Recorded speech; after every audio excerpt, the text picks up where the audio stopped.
اور میرا پردہ رکھ لیا۔ 3 ماہ میں خالہ کے گھر رہی۔ وہ برابر تائی اور ممانی کو تسلی دیتی تھیں کہ فکر نہ کرنا، ماہم میرے پاس ہے اور بچوں کی تیاری کر رہی ہے۔ یہ میری سگی خالہ تھی، لہٰذا جو ان کے گھر آتا وہ مجھے شادی شدہ ظاہر کرتی۔ پھر وہ بھیانک رات آ گئی جب میں نے ایک معصوم جان کو جنم دیا۔ ابو بزنس مین تھے اور بہت خوشحال تھے۔ میں ان کی اکلوتی نور نظر تھی، مجھ سے بہت پیار کرتے تھے۔ بزنس کے سلسلے میں ایک بار پردیس گئے تو وہاں ایک البیلی حسینہ کو پسند کر لیا۔ اسی کے ساتھ زندگی بتانے کی آرزو میں اپنا بزنس میٹ کر امریکہ شفٹ ہو گئے اور امریکی لڑکی ماریا سے شادی کر لی اور اپنی خاندانی بیوی یعنی میری والدہ کو طلاق بھجوا دی۔ ان دنوں میں 6 برس کی تھی۔ امی سوچ بھی نہ سکتی تھیں کہ اس موڑ پر جب کہ انہیں جیون ساتھی کی اشد ضرورت تھی، عمر بھر کا ساتھی بے وفائی کرے گا۔ اس صدمے سے وہ بیمار پڑ گئی۔ ہونا تو یہ چاہیے تھا کہ ابو جدائی کا داغ دینے کی بجائے ساتھ نبھاتے، ایسا نہ ہوا اور طلاق کا صدمہ میری ماں کے لیے تکلیف دہ ثابت ہوا۔ وہ بستر سے لگ گئی۔ سب نے سمجھایا کہ خود کو سنبھالو، تمہارے سامنے ایک ننھی بچی کی زندگی کا سوال ہے، مگر کسی کے سمجھانے کا اثر نہ ہوا اور اسی عالم میں 6 برس ذہنی اذیت سہنے کے بعد وہ اللہ کو پیاری ہو گئی۔ میں 12 برس کی تھی جب والدہ نے داغ مفارقت دیا۔ میری خاطر تایا نے ابو کو اطلاع دی۔ وہ مجھے لینے نہیں آئے بلکہ تایا کو میرا سرپرست مقرر کر دیا۔ شروع کے 2 سال تائی کے پاس رہی لیکن بہت افسردہ رہتی تھی۔ تبھی ماموں اور ممانی آئے اور مجھے اپنے ہمراہ لے گئے۔ تائی سخت مزاج تھی جبکہ ممانی نرم دل خاتون تھی۔ وہ مجھ سے پیار کرتی تو میرا دل بہل جاتا تھا۔ ماموں کے گھر میں 7 برس رہی اور FA تک پڑھا۔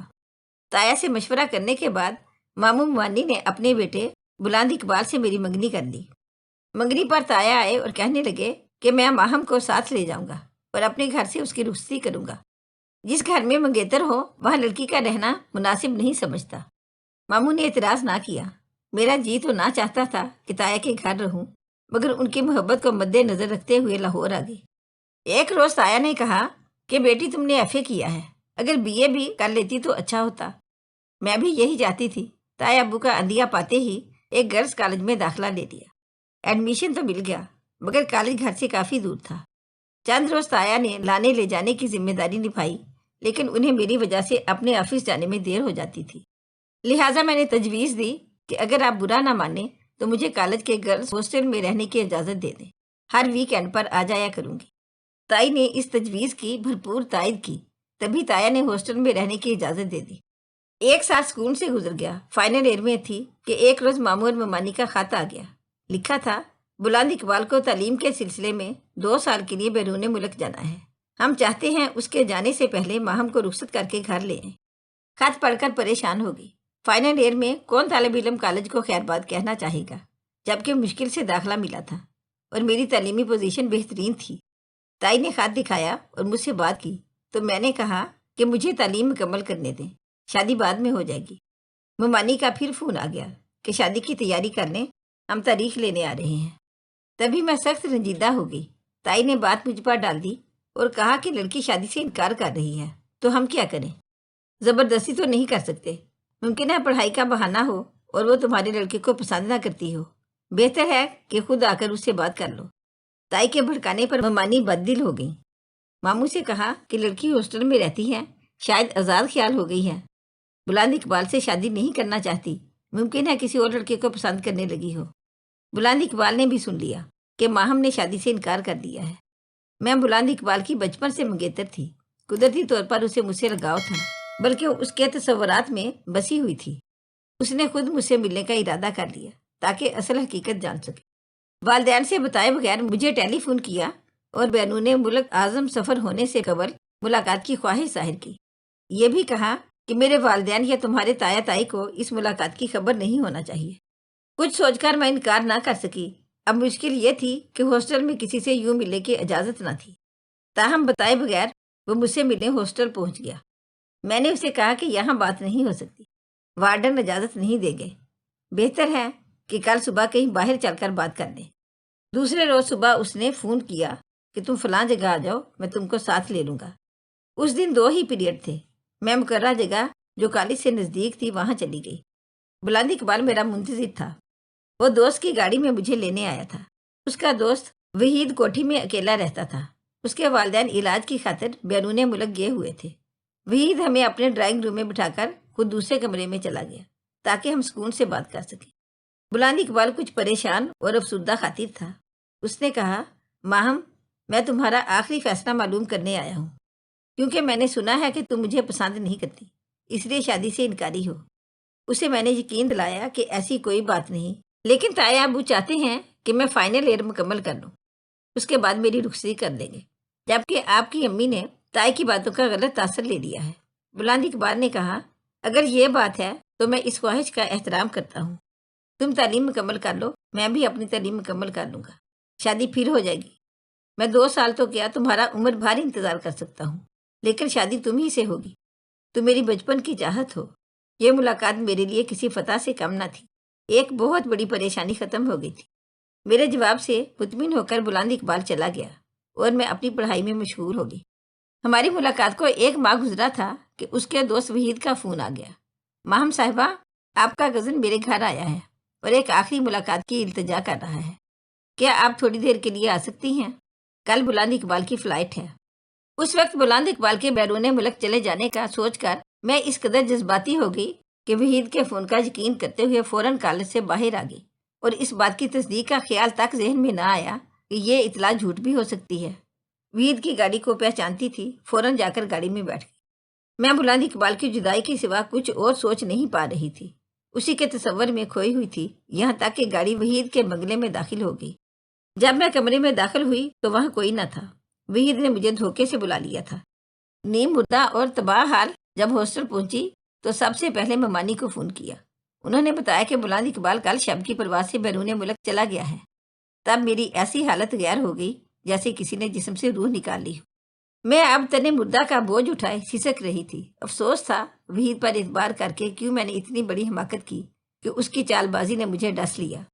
وقت ہر دکھ کا مرہم ہوتا ہے، لیکن انسان اپنی غلطی کی سزا پاتا ہے۔ مجھ بد نصیب کے ساتھ بھی یہی ہوا۔ وقت گزرنے کے ساتھ ساتھ میرے لیے حالات کی سنگینی 2 چند ہوتی گئی۔ ایک وقت آ گیا کہ جیتی تھی نہ مرتی تھی۔ فائنل ایئر کے سالانہ امتحان نزدیک تھے اور میں ہاسٹل میں رہنے کے لائق نہ رہی تھی۔ گھر جا کر رہنا تو اور بھی محال تھا۔ کوئی حل سمجھ میں نہ آیا تو میں نے خالہ جان کو فون کیا جو شیخو پورہ میں رہتی تھی۔ کہا کہ کالج سے امتحان کی تیاری کی خاطر چھٹیاں ملی ہیں، چاہتی ہوں کہ آپ کے پاس آ جاؤ۔ بیٹی آ جاؤ، مجھے خوشی ہوگی، انہوں نے جواب دیا۔ ایسے نہیں آ سکتی، آپ خود آ کر ہاسٹل کی وارڈن سے ملیں اور تایا ابو سے بھی فون کر کے اجازت لیں۔ اگلے روز وہ ہاسٹل آ گئیں۔ تایا کو فون کر کے بتایا کہ خالہ لینے آئی ہیں۔ انہوں نے خالہ سے بات کی اور اجازت دے دی۔ میں خالہ کے ہمراہ شیخو پورہ آ گئی۔ حقیقت حال بتائے بنا چارہ نہ تھا۔ تمام رودات کہی کہ کیسے میرے ساتھ دھوکہ ہوا ہے، بلکہ میری بے وقوفی سے یہ مصیبت آئی ہے۔ گھر نہیں جا سکتی، بے موت ماری جاؤں گی۔ آپ کے سوا کوئی ایسا نہیں جو اس مصیبت سے نجات دلائے۔ خالہ بیچاری بیوہ ایک جوان بچی کی ماں تھی جو ابھی غیر شادی شدہ تھی۔ بیٹا کمانے دبئی گیا ہوا تھا، وہ بری طرح پھنس گئی تھی۔ اب مصیبت میں میرا ساتھ دینے کے سوا ان کے پاس کوئی چارہ نہ تھا۔ خالہ نے پرنسپل کو مزید چھٹیوں کے لیے میڈیکل سرٹیفکیٹ بھجوا دیا اور میرا پردہ رکھ لیا۔ 3 ماہ میں خالہ کے گھر رہی۔ وہ برابر تائی اور ممانی کو تسلی دیتی تھیں کہ فکر نہ کرنا، ماہم میرے پاس ہے اور بچوں کی تیاری کر رہی ہے۔ یہ میری سگی خالہ تھی، لہٰذا جو ان کے گھر آتا کہتی یہ میری بھانجی ہے، اس کی ماں نہیں ہے، مگر خالہ بھی ماں ہوتی ہے، وہ مجھے شادی شدہ ظاہر کرتی۔ پھر وہ بھیانک رات آ گئی جب میں نے ایک معصوم جان کو جنم دیا اور جان کنی کی اذیت سے 2 4 ہوئی۔ خالہ نے کہا، ماہم تمہارا میرا ساتھ یہاں تک تھا، تمہیں نہیں رکھ سکتی، اس بچے کو صبح سے پہلے کہیں غائب کرنا ہوگا۔ جس رات بچے نے جنم لیا اس سے اگلی رات تک وہ معصوم خالہ کے گھر میں رہا۔ اب اس ناکردہ جرم کو حرف غلط کی طرح مٹانے کا وقت آ گیا تھا۔ قبرستان خالہ کے گھر کے قریب ہی تھا۔ انہوں نے کہا، صبح کاذب کا وقت ہے، اس کو ایسی جگہ رکھ آتے ہیں کہ جہاں سے لازماً نمازیوں کا گزر ہو۔ ان کی نظر پڑے گی تو اس معصوم کی زندگی کو کوئی رکھوالا مل ہی جائے گا۔ یہ تو ایک قیاس تھا، پتہ نہیں اس بچے کا کیا انجام ہونے والا تھا۔ تمام ہوتی شب کے ملگجے اندھیرے میں تھوڑی دیر چلنے کے بعد مطلوبہ جگہ نظر آ گئی، مگر اسی وقت اذان کی خاطر مؤذن کو مسجد کی جانب آتے دیکھ کر خالہ نے رستہ بدل لیا اور وہ تیزی سے قبرستان کے اندر گھس گئی۔ بچے کو ایک ٹوکری میں انہوں نے اٹھایا ہوا تھا۔ میرے قدم نہیں اٹھتے تھے۔ لڑکھڑاتی ہوئی ساتھ چل رہی تھی، دل خوف سے بھرا ہوا تھا۔ ہم تیزی سے چلتے ہوئے ایک چھوٹی سی دیوار کی اوٹ میں چھپ گئے۔ اچانک ایک سایہ سامنے سے آتا دکھائی دیا۔ اس نے ہمیں دیوار کی اوٹ میں بیٹھے دیکھ لیا۔ وہ ہماری طرف لپکا۔ کون ہو تم اور اس وقت یہاں کیا کر رہی ہو؟ خالہ نے جان لیا کہ قبرستان کا رکھوالا ہے اور فجر کی نماز کے لیے مسجد کی طرف جا رہا تھا۔ چادر سے منہ ہٹا کر بولی، ہم چور نہیں ہیں اور نہ ہی پرانی قبر کھود کر کچھ گاڑنے بیٹھے تھے۔ ہمارے پاس اللہ کی ایک امانت ہے، اس کو تمہارے سپرد کرنے آئے ہیں۔ یہ کہہ کر ٹوکری اس کی طرف بڑھا دی۔ اس کو مسجد کے سامنے رکھ دو، ہم پر احسان کرو، ایک بے قصور لڑکی کو رسوائی سے بچا لو۔ وہ عمر سیدھا شخص تھا، بات سمجھ گیا۔ اس نے ٹوکری تھام لی اور کہا، اب نکلو جلدی ادھر سے۔ یہ کہہ کر وہ مسجد کی سمت چلا گیا۔ اتنی بڑی مصیبت کے وقت خدا نے کسی کو فرشتہ بنا کر بھیج دیا تھا۔ اس نے ٹوکری کو امام مسجد کے حوالے کیا۔ یہ ٹوکری قبرستان سے گزرتے ہوئے ایک پرانی قبر کے پاس سے ملی ہے، اس نے کہا، اور چادر کو ذرا سا کھول دیا تاکہ معصوم جان تازہ ہوا میں سانس لے سکے۔ نماز کے بعد تمام نمازی جمع ہو گئے۔ بچے کی معصوم صورت دیکھ کر اللہ اللہ کرتے رہے۔ تب قبرستان کے گورکن آگے آئے اور بولے، بچہ ہم کو دے دیں، ہمارے ہاں اولاد نہیں ہے، اسے بہو پال لے گی۔ امام صاحب نے بچہ گورکن کے حوالے کر دیا۔ اگلے روز شام کو خالہ اپنے خامد کی قبر پر فاتحہ پڑھنے کے بہانے قبرستان گئی۔ چوکیدار سے دریافت کیا، کیا اللہ نے ٹوکری والے پر رحمت کی؟